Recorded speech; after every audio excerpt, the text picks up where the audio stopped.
નમસ્કાર, આપ જોઈ રહ્યા છો ગુજરાત ફર્સ્ટ। હું છું આપની સાથે વિક્રમ। સમાચારોની શરૂઆત કરીએ તો ધોરાજીમાં વિકાસના કામ મુદ્દે ભાજપ કોંગ્રેસ આમને સામને આવી ચૂક્યા છે। પાલિકાની કામગીરીમાં કોંગ્રેસ પ્રમુખ દિનેશ વોરાના આક્ષેપ છે। પેવર બ્લોકની કામગીરી ટેન્ડરના નિયમ વિરુદ્ધ કરવાના આક્ષેપ લાગ્યા છે। કોંગ્રેસ પ્રમુખે આ આક્ષેપ લગાવ્યા છે। પેવર બ્લોકના કામમાં રેતી કપચીની ગુણવત્તા એક વગરની જે રીતે સામે આવી છે। ભાજપના સ્થાનિક નેતાઓ કોન્ટ્રાક્ટરને છાવરે છે। કોંગ્રેસ પ્રમુખનું આ નિવેદન। નગરપાલિકાની ચૂંટણી માટે ફંડ આપતા છાવરે છે। ભાજપે કોંગ્રેસના આક્ષેપો પાયા વિહોણા ગણાવ્યા હતા। શહેર ભાજપ પ્રમુખ રાજેશ બાલધાનો વળતો પ્રહાર કે જેમાં ભૂતકાળમાં કોંગ્રેસે કોન્ટ્રાક્ટરો પાસે ફંડ ઉઘરાવ્યાનો જે રીતે વળતો પ્રહાર ભાજપ પ્રમુખે આપ્યો હતો। કોંગ્રેસ આવા આક્ષેપ કરી લોકોને ગેરમાર્ગે દોરી રહી છે। ભાજપ પ્રમુખનું નિવેદન।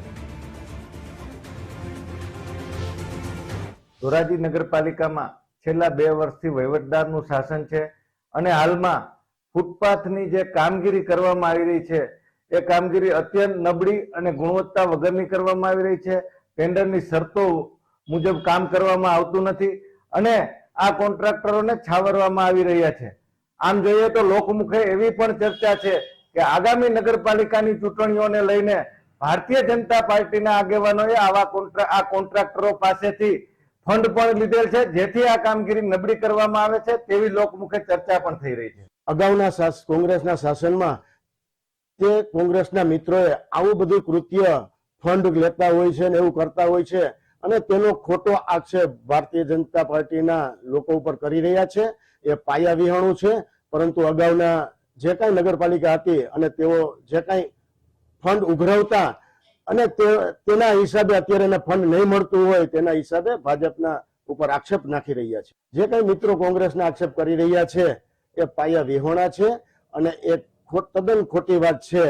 પરંતુ ધોરાજીના વિકાસ જે થઈ ગયો છે તે સારી બાબત છે અને તેમાં તેઓએ પણ સહભાગી થઈ અને સારું કામ થાય અને વધારે કામ થાય તે માટે રજૂઆત કરી અને તેની સાથે ભારતીય જનતા પાર્ટીના સાથે લોકો પણ છે અને આ કાર્ય સારું થઈ રહ્યું છે।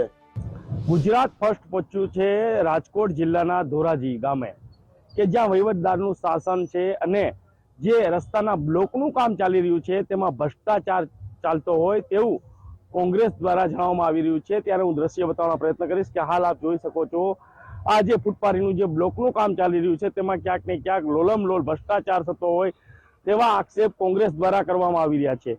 ત્યારે બીજી બાજુ ભાજપ પોતાનો બચાવ કરી રહી છે કે આ કોંગ્રેસ જોઈ નથી શકતા જે કામ કરી રહ્યા છે। પરંતુ અહીંયા આવ્યા બાદ જ્યારે ગુજરાત ફર્સ્ટ આવ્યું આપ જોઈ શકો છો કે આ જે રેતી છે એ રેતી જોશો એકદમ ધૂળ છે, ધૂળ માફક જોવા મળી રહી છે। જ્યાં જો ત્યાં ધૂળ ધૂળ જ દેખાઈ રહી છે। આપ જોશો આ રેતી, જે રેતીનું નામ જ ખાલી છે। પરંતુ આગળના દ્રશ્ય પણ બતાવવાનો પ્રયત્ન કરીશ આમાં કઈ રીતે જે આ બ્લોક ફિટ કરવામાં આવે છે। આપ જોઈ શકો છો સીધા આ પ્રકારે જે ઝીણી કપસી નાખી અને બ્લોકનું કામ છે તે કરવામાં આવી રહ્યું છે। તેને લઈને હાલ તો કહી શકાય કે કોંગ્રેસ ભાજપ સામા આક્ષેપ કરી રહ્યા છે અને વહીવટદારનું શાસન છે। જ્યારે ચીફ ઓફિસરને આ બાબતે પૂછવાના પ્રયત્ન કરીએ છીએ વારંવાર ત્યારે ચીફ ઓફિસર એક જ વાત કહી રહ્યા છે કે અમે આ બાબતે કશું કહી નથી શકતા। આની પહેલા પણ ધોરાજીની અંદરમાં જે ગંદકીનો પ્રશ્ન હતો ત્યારે ગુજરાત ફર્સ્ટે બતાવ્યું હતું ત્યારે પણ ચીફ ઓફિસર આ જ પ્રકારે જવાબ આપી રહ્યા હતા।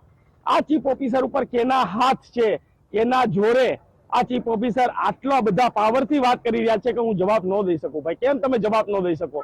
આવડો બધો ભ્રષ્ટાચાર ચાલતો હોય અને તમે જવાબ કેમ નથી દઈ શકતા?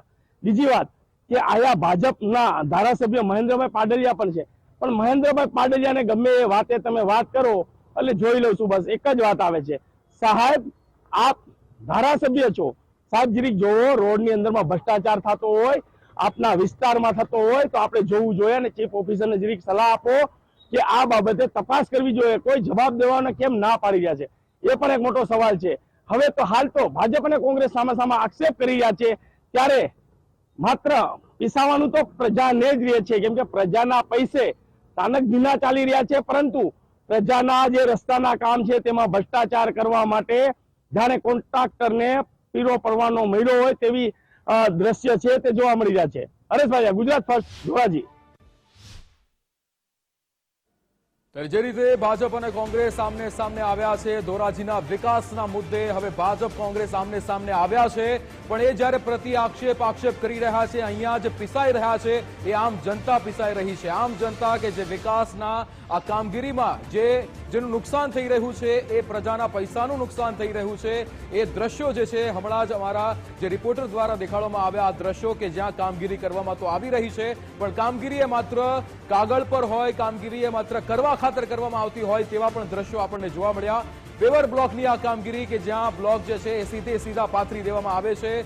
જે કપચી, જે રેતીનો ઉપયોગ કરવામાં આવે છે એ ધૂળ માફિક જે રીતે ફીલ થઈ, અમારા રિપોર્ટરે પણ જે રીતે હાથમાં લઈને એ કપચી જ્યારે હાથમાં લીધી તો એ ધૂળ જેવી લાગી. આ ધૂળ જેવી રેતી કે જેને આમ જ પાથરી દેવામાં આવે છે અને કોઈ જ કામગીરી એ પ્લાનિંગની સાથે કરવામાં આવતું હોય એ આ દ્રશ્યો પરથી તો ચોખ્ખું દેખાઈ નથી આવી રહ્યું. એટલે જે રીતે આક્ષેપ પ્રતિ આક્ષેપ ભાજપ અને કોંગ્રેસના જે પ્રમુખો કરી રહ્યા છે, અહીંયા સવાલ એ છે કે આપ તો આક્ષેપ પ્રતિ આક્ષેપ કરી લેશો, પણ જે રીતે પ્રજાના પૈસાનો અહીંયા વેડફાટ થઈ રહ્યો છે, પ્રજાને જે કામગીરી સારી મળવી જોઈએ, પ્રજાનું જે ફાયદો, જેને લાભ થવો જોઈએ, પ્રજાને અહીંયા લાભ મળી ન રહ્યો હોય તેવા દ્રશ્યો આ સામે આવી રહ્યા છે.